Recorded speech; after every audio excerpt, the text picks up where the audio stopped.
अब 1 घंटे में तुम 3 घंटे वाला कंटेंट मेमोराइज कर पाओगे, तुम्हारी इफेक्टिवनेस 3 टाइम्स बढ़ जाएगी। It's a proven study, I my self proved it. हाँ, मैं लास्ट 4 मंथ्स 14+ आवर्स की स्टडी कर रहा था और मैंने जैन से पहले तुम्हें कभी नहीं बताया, यू नो, बिकॉज रियल वाला जो मैंने 14+ आवर्स की स्टडी करी थी ना, वो मैंने लास्ट के 4 मंथ्स में ही करी है। रियल वाले से मेरा मतलब है इफेक्टिव 14+ आवर्स की study. Yes, every single day मैंने 14+ आवर्स की स्टडी करी थी लास्ट 4 मंथ्स में। If you want your selection in next 4 months, तुम्हें भी 14+ आवर्स की स्टडी करनी ही पड़ेगी। सो हेलो गाइस, मेरा नाम मोहम्मद जुबैर है, आप मुझे जानते हैं। मैं 685 स्कोर किया था नीट 2023 में। नहीं जानते चैनल पे विजिट करो, जान जाओगे। And currently I am pursuing my MBBS from VMMC and Safdarjung hospital Delhi. अगर तुम ये सोच रहे थे कि 14+ आवर्स तो पढ़ना पड़ेगा ही, इसी से सिलेक्शन हो पाएगा, और तुम्हें कोई वीडियो नहीं मिल रही थी, तो ये वही वीडियो है। और ये वीडियो थोड़ी सी डिफरेंट है औरों के कंपैरिजन में। क्यों? क्योंकि इसमें सिर्फ तुम्हें स्टडी आवर्स इंक्रीज करने का नहीं बताऊंगा, ये बताऊंगा किस तरह से इफेक्टिवली पूरे डे को यूज करना है, स्मार्टली पूरे डे को यूज करना है। जिससे क्या होगा, जिससे तुम जैसे 1 घंटे में जितना तुम कंटेंट मेमोराइज कर पा रहे थे, अब 1 घंटे में तुम 3 घंटे वाला कंटेंट मेमोराइज कर पाओगे, तुम्हारी इफेक्टिवनेस 3 टाइम्स बढ़ जाएगी। और ये तुम 6 to 7 आवर्स की स्लीप लेने के साथ अचीव कर सकते हो। और इतना ही नहीं, किसी भी बैच को अगर तुम फॉलो कर रहे हो, वेदर इट इज ऑफलाइन और ऑनलाइन, तो भी तुम कैसे 14+ आवर्स की स्टडी कर सकते हो, वही तुम्हें पता चलेगा, जिसमें तुम 7+ आवर्स की एटलीस्ट तुम सेल्फ स्टडी कर पाओगे। सबसे पहले ये बात समझ लो कि 14 घंटे की स्टडी, 14+ आवर्स की स्टडी भी कोई मामूली बात नहीं है। इतना भी आसान नहीं है। तुम्हें इसके लिए डेडिकेशन और तुम्हें डिसिप्लिन बना के रखनी पड़ेगी, क्योंकि यही तुम्हें 14 घंटे की स्टडी करवाएगी। इसके बिना नहीं हो पाएगा। और यार, नीट क्रैक करने में क्वांटिटी इससे ज्यादा मैटर करता है, तुम्हारा क्वालिटी ऑफ आवर्स। यानी तुम कितना भी घंटा पढ़ लो, लेकिन तुम बैठे हुए पूरे दिन लगा दिया तुमने, लेकिन उसमें इफेक्टिव स्टडी कितनी की, दैट विल काउंट। इसमें मेरा क्या शेड्यूल रहता था, मेरा क्या रूटीन रहता था, प्लस जो अब तुम फॉलो कर सकते हो वो क्या कर सकते हो, जो तुम्हें पूरा प्रॉपर फॉलो करना चाहिए, वो बताते हैं। चलो स्टार्ट करते हैं। तो अब बात करते हैं कि इफेक्टिव रूटीन की क्या हो सकता है तुम्हारा एक इफेक्टिव रूटीन। तो देखो, मैं अपनी बताऊं तो मैं 6:30 बजे उठ जाता था सुबह और डायरेक्ट मैं पढ़ने बैठ जाता था। मैं स्टार्टिंग में क्या कर रहा था कि मैं बायो पढ़ रहा था, बायो की एनसीईआरटी उठा लेता था और उसे पढ़ने लग जाता था। और उसके मैं बेड के आसपास नहीं बैठता था, मैं बाहर जाके टेबल पे बैठता था, ठीक है, तो जिससे कि मेरे को नींद वगैरह आए ना। लेकिन क्या होता था, फिर भी थोड़ी बहुत नींद आ जाती थी, थोड़ी सी लेजीनेस आ जाती थी, सेडेशन टाइप होने लग जाता था। तो इससे बेटर ये हो सकता है कि तुम फिजिक्स के न्यूमेरिकल्स लगा लो। सुबह सुबह अगर तुम फिजिक्स के न्यूमेरिकल लगाते हो तो इससे 2 चीजें होती है, 2 फायदे होते हैं। एक फायदा ये कि तुम्हारा पूरा डे लगता है तुमने बहुत प्रोडक्टिव काम कर लिया, जिससे कि और ज्यादा कॉन्फिडेंस आता है, तुम पूरा डे प्रोडक्टिव बना लेते हो। दूसरी चीज कि सुबह सुबह हमारा माइंड फ्रेश होता है, तो उस टाइम फिजिक्स एक ऐसा सब्जेक्ट है जिससे माइंड की जरूरत ज्यादा पड़ती है। तो सुबह 6:30 से 8 बजे तक तुमने प्रैक्टिस कर ली, क्वेश्चन प्रैक्टिस कर लिए 1.5 घंटे।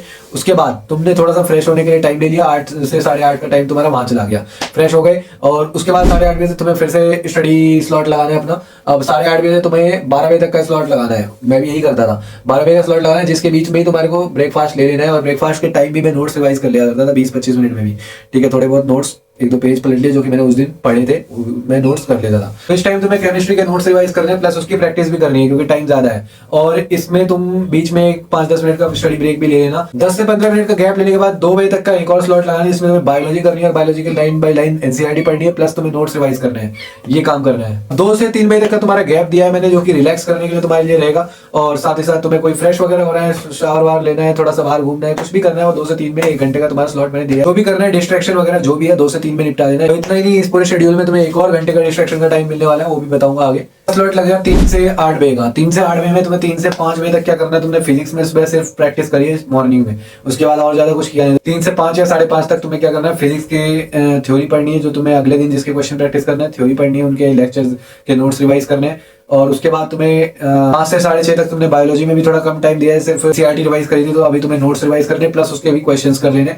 बाकी जो 1 घंटा बच गया हमारा, 1.5 घंटा बच गया 6:30 से 8 बजे का, उस टाइम में हमें प्रैक्टिस करना है क्वेश्चन। 6:30 से 8 बजे तुम्हारे टारगेट क्वेश्चन प्रैक्टिस होना चाहिए, जिसमें तुमने मिक्स्ड क्वेश्चन ले रखे हैं। तुम्हारे रिवीजन के भी क्वेश्चन होने चाहिए और करंट सिलेबस के भी क्वेश्चन होने चाहिए, और फिजिक्स में, केमिस्ट्री में और बायो के लेने। इसमें तुम पीवाईक्यूज भी इंक्लूड करोगे इसी टाइम में, और तीनों सब्जेक्ट के करोगे, क्योंकि हम काफी सारी प्रैक्टिस सुबह से कर चुके हैं। तो इतने में हमें तीनों सब्जेक्ट के क्वेश्चन ले लेने, 1.5 घंटे और प्रैक्टिस कर लेनी। 8 से 9 ये तुम्हारा सेकंड डिस्ट्रैक्शन का टाइम मैंने दिया है। जो भी तुम्हें जितना भी काम है वो इस टाइम निपटा देना है। जो भी बचा हुआ काम है, तुम्हें कहीं बाहर घूमना है, किसी के साथ जाना है, घूमना है मतलब दोस्तों के साथ घूमना है, या फिर जो भी काम है वो तुम्हें इस 1 घंटे में और निपटा देना है। उसके बाद वापिस आ जाना है अपने 9 बजे से 12 बजे तक के शेड्यूल में। 9 से 12 एक और स्लॉट लगेगा, जो कि लास्ट स्लॉट होगा हमारा, और इसके अंदर ही तुम्हें डिनर भी कर लेना है साथ साथ।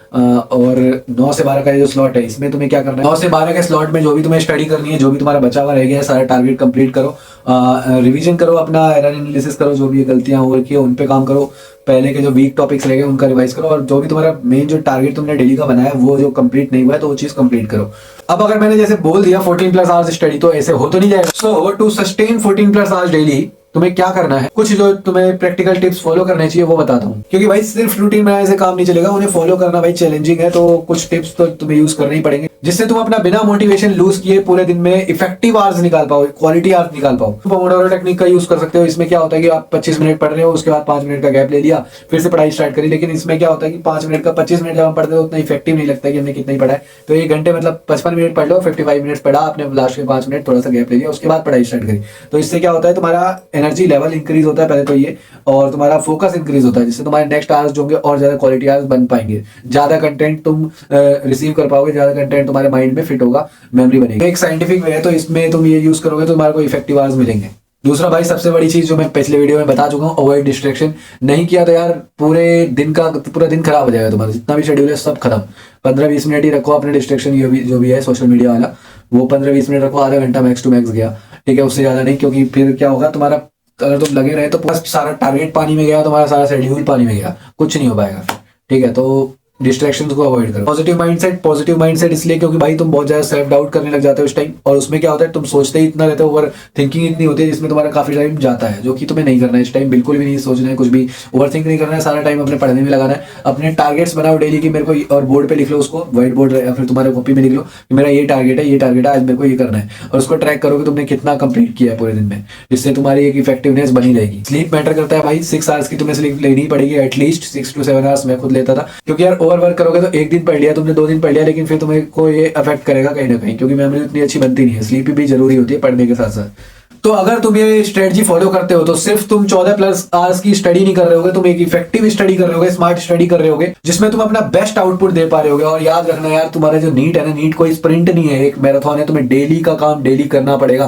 तुम्हें कंसिस्टेंसी और डिसिप्लिन, जो हर वीडियो में मैं बोलता हूँ ऑलमोस्ट, कंसिस्टेंसी और डिसिप्लिन रखना ही पड़ेगा, तभी तुम कर पाओगे कुछ भी, तभी तुम अपना ड्रीम कॉलेज अचीव कर पाओगे। अगर तुम किसी भी कोचिंग में इन्वॉल्व हो, चाहे वो ऑफलाइन हो चाहे ऑनलाइन हो, तो उसके साथ तुम कैसे कर सकते हो, तो तुम्हारा देखो 14+ आवर्स तो पढ़ोगे तुम, लेकिन उसमें तुम्हारा ऑनलाइन लेक्चर्स भी होगा, क्योंकि तुम अभी लेक्चर्स भी ले रहे होगे। तो इसमें मैं तुम्हें 6 आवर्स दे रहा हूँ तुम्हारे कोचिंग के लिए। बाकी इसके अलावा तुम 7+ आवर्स की सेल्फ स्टडी भी कर सकते हो, जिसमें फिर वही सारे तुम्हें काम करने हैं, बस तुम्हारे को थोड़ा सा टाइम मिनिमाइज कर देना है, थोड़ा सा टाइम कम कर देना है, क्योंकि तुमने ऑलरेडी टाइम कहाँ लगा दिया, कोचिंग में लगा दिया, कोचिंग में भी लेक्चर लिया, उसमें पढ़ाई करी है, तो इसलिए तुम्हारा वो भी एक इफेक्टिव आवर्स में ही काउंट होगा। और अगर तुम अभी 5 to 7 आवर्स की सेल्फ स्टडी कर पा रहे हो तो that is enough for selection. But ये याद रखना कि हाँ, जल्द से जल्द तुम्हें सिलेबस कंप्लीट करना है एंड 14+ आवर्स की सेल्फ स्टडी करनी है। तो यार अगर वीडियो कहीं से भी हेल्पफुल लगी हो तो वीडियो को लाइक जरूर करना, क्योंकि इससे मेरे को मोटिवेशन मिलेगा न्यू वीडियोस बनाने के लिए। साथ साथ कोई भी क्वेश्चन हो, कुछ भी पूछना हो, तुम कमेंट्स में लिख देना, या मेरे से अगर बात करनी हो तो इंस्टा की लिंक तुम्हारे को डिस्क्रिप्शन में मिल जाएगी, तो वहां से जाके मेरे से बात कर सकते हो। और कुछ भी पूछना है तो कमेंट में लिखो, कमेंट में मैं सबके रिप्लाई कर देता हूँ। और लाइक कर देना, अगर तुम नए हो चैनल पे तो सब्सक्राइब कर देना। तो चलता हूँ इस वीडियो से भी, मिलूंगा फिर कभी, तब तक के लिए बाय बाय, पढ़ते रहो।